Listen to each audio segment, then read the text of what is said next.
నెలల తరబడి ఎన్ని మందులు వాడినా మీ మోకాల నొప్పులు తగ్గట్లేదా? ప్రాణ పెయిన్ క్లినిక్ లో అత్యాధునిక చికిత్స. ఐపాక్ చెప్పింది, ఆర్ఎండ్బి చేసింది. గత పాలనలో కీలకంగా వ్యవహరించిన ఐపాక్, వైసీపీ ఐపాక్ కనుసనలో ఆర్ఎండ్బి, ఎమ్మెల్యే అశోక్ సమీక్షలో బయటపడ్డ భాగోతం. రోడ్ల మరమ్మతులకు 31 కోట్లు కేటాయింపు, సీఎంఓ ఆదేశాలతో చేశామంటున్న అధికారులు. పార్టీని ప్రజల్లోకి బలంగా తీసుకెళ్లేందుకు ప్రచారాలు, వ్యూహాలతో హోరెత్తిచ్చింది గతంలో ఐపాక్ టీం. పాలన వ్యవహారాల్లో కూడా అధికారులను కంట్రోల్ చేసింది.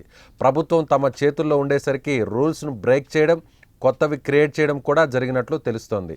ఇదంతా ఏపీలో గత 5 ఏళ్ల పాలనలో జరిగినట్లు బయటకు వస్తుంది.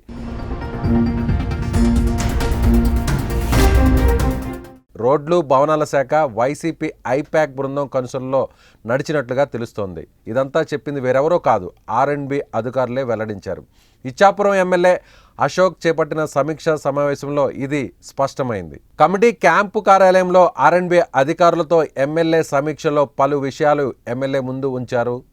కంచిలి మండలం జలంతర కోట నుంచి క్రాంతినగర్ మీదుగా నువ్వగడ కాలనీకి చీకటి బ్రాంచ్ రహదారి, కంచిలి జాతీయ రహదారులను పట్టణం మీదుగా ఉన్న ప్రధాన రహదారి మరమ్మతులకు 31 కోట్ల నిధులు అంచనా వేయడం చూసి ఎమ్మెల్యే అశోక్ నివ్వెరపోయారు.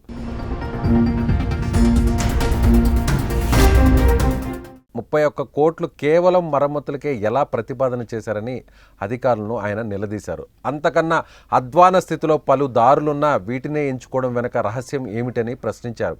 అయితే అసలు విషయం ఒక్కసారిగా బయటకు వచ్చింది.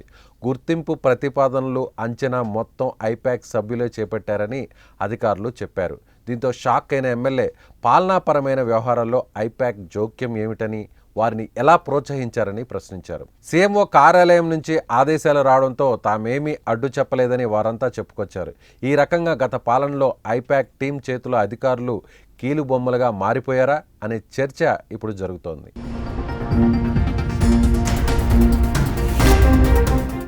సుమన్ టీవీలో మీ పర్సనల్ అండ్ బిజినెస్ ప్రమోషన్స్ కోసం కింది నెంబర్కి కాంటాక్ట్ చేయండి.